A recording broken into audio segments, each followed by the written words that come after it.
Welcome to Imperfect in an Uncertain World. Resources to help you navigate your life with authenticity and purpose. Are you ready to be more self-compassionate?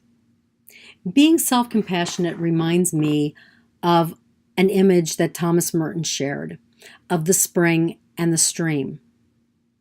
The spring was our self-compassion. The stream was the compassion that flowed from us into the world. And Thomas Merton reminded us that unless you fill up that spring, you won't have a stream. It'll trickle, trickle, trickle, and you won't be able to share compassion. So we're both the spring and the stream. And unless we fill ourselves up, we will never be able to be authentically compassionate to another person. Today I'm reflecting on the words, "Don't be so hard on yourself." Those echo in my head. We can spend a lifetime beating ourselves up. We didn't get that job. A relationship broke. We got into a fight with a child or a significant other.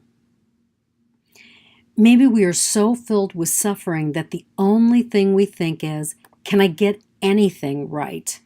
When in fact, we get a lot right. We just can't see it in the moment.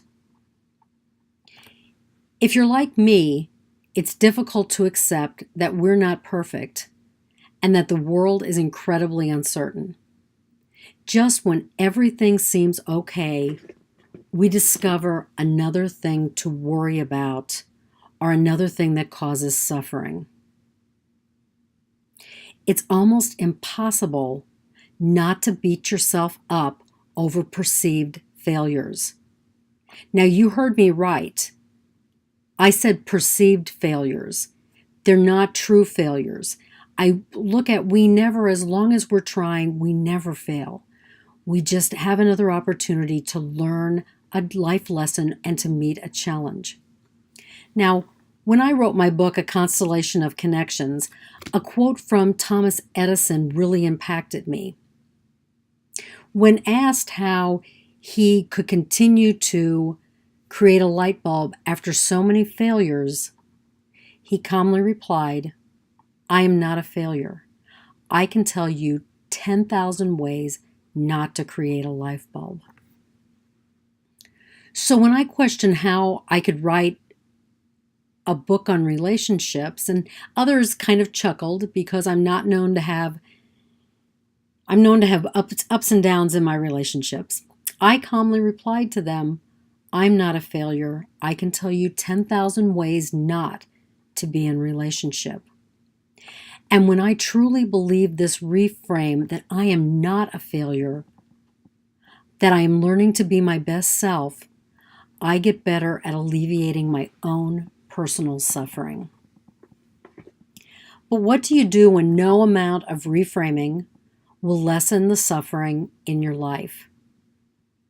In that moment, we have a choice. I remember whenever I was younger, the merry-go-rounds we would play on at the school playground.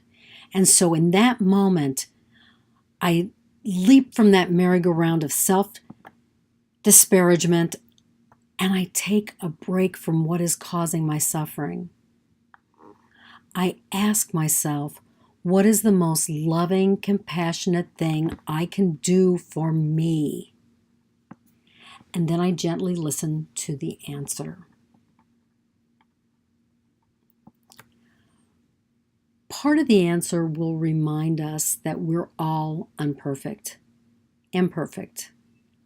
as I just proved that by saying unperfect. The only way we learn from our imperfections is through the practice of self-compassion. We need to take ourselves out of what is causing pain and suffering and really rest in unconditional love. So, okay, you've leapt from the merry-go-round. Now ask yourself, what will alleviate my suffering in this moment? So sometimes it's a physical pampering of yourself. I knew someone that would take baths, bubble baths. It was a gentleman who would take bubble baths just because that was his way of diffusing and being self-compassionate. I love being creative, so I might journal, I might color, create some jewelry. I know other people who are wonderful artists who create art. Sometimes I write poetry. It's connecting to that creative part of yourself and letting the joy well up into the whole of your life. Now, if you follow me on Facebook on Intent and Action, you will discover that each morning I post a reflective meme.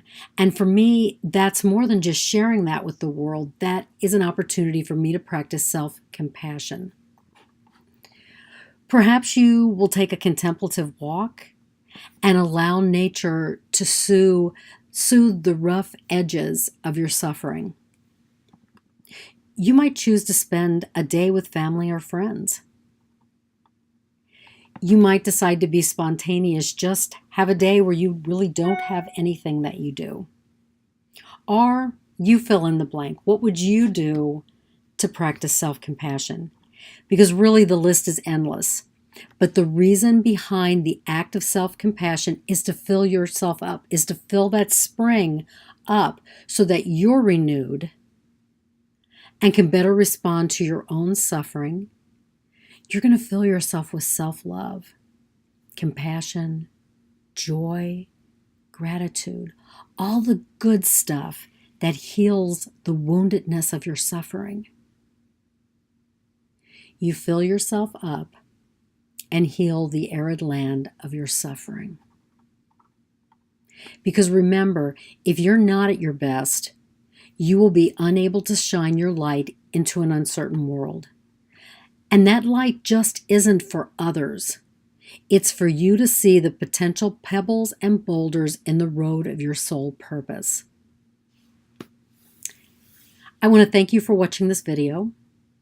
Like it, comment on it, share it with your friends, but most importantly, take time out of your day to practice self-compassion.